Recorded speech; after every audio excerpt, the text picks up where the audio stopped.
Police কর্মক্ষেত্রে যেন নিরপেক্ষতা আচরণ করে এই ব্যাপারে আলোচনা হয়েছে। মেইনলি আলোচনা হচ্ছে আসন্ন জাতীয় সংসদ নির্বাচন এটার ব্যাপারে।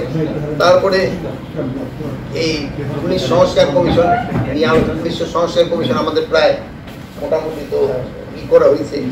তারপরে রাজনৈতিক দল সাম্প্রতিক কার্যকলাপ এবং আইন শৃঙ্খলা বাহিনী এগুলি নিয়ে আলোচনা হয়েছে। তারপরে একটা বড় সমস্যা হয়েছে মাদক নিয়েও একটা বড় ধরনের আলোচনা হয়েছে। তারপর অনেক সময় যে সামাজিক যোগাযোগ মাধ্যমে অনেক সময় যেন উস্কানিমূলক করা দেওয়া, তারপর আপনি দেখেন যে ফেক নিউজ দিয়ে দেওয়া, মানে আপনি বলেন নাই বাট এটারে ফেক করে দেওয়া, এগুলি নিয়ে আমাদের এখানে আলোচনা।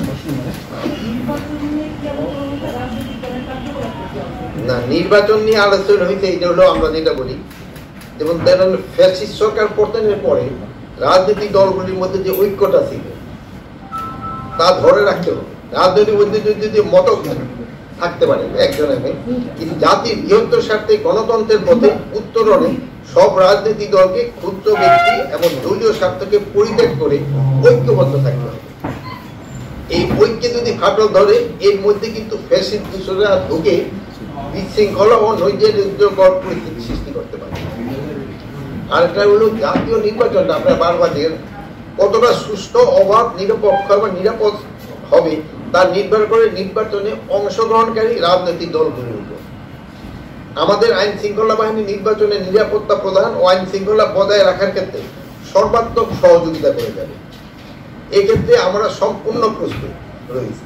আর জনগণের অবাধ এবং স্বতঃস্ফূর্ত অংশগ্রহণের বিষয়টি গুরুত্বপূর্ণ।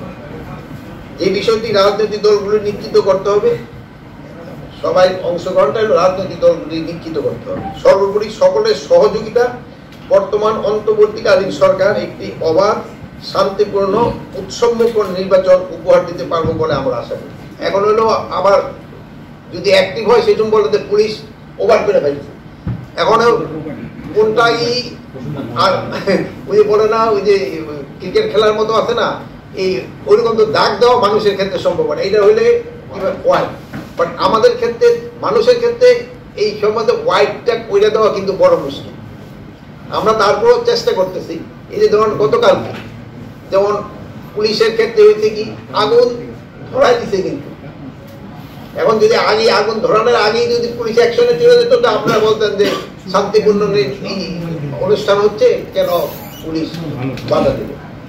কিন্তু এখন আগুন ধরার পরে যে সময় বাধা দিচ্ছে সে সময় তো আপনারা কিছু বলেন, ভালো কথা যে আপনারা বলেন নাই, কিন্তু নিয়মটা হয়তো ছিল যে আগুনটা ধরার আগে কিন্তু অ্যাকশনে যাওয়া, প্রিভেন্টিভ করা। আরেকটা জিনিস হলে আপনারা খেয়াল করবেন, এই আমরা দায়িত্ব নেওয়ার পরে 1604টা অবরোধ হয়েছে রাস্তায়, 1604টা ঢাকা শহর এবং আশেপাশে।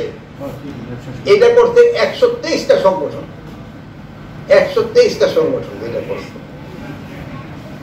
আমাদের আপনাদের মাধ্যমে একটা অনুরোধ, এগুলি যদি তারা রাস্তায় না করে, যে রাস্তাটা কিন্তু জনভোগের সৃষ্টি করে। এই যানজটের কিন্তু একটা বড় কারণ হলো একটা রাস্তা যদি একটা কোনা ব্লক হয়ে যায়, পুরো ঢাকা শহর কিন্তু এফেক্ট হয়ে যায়।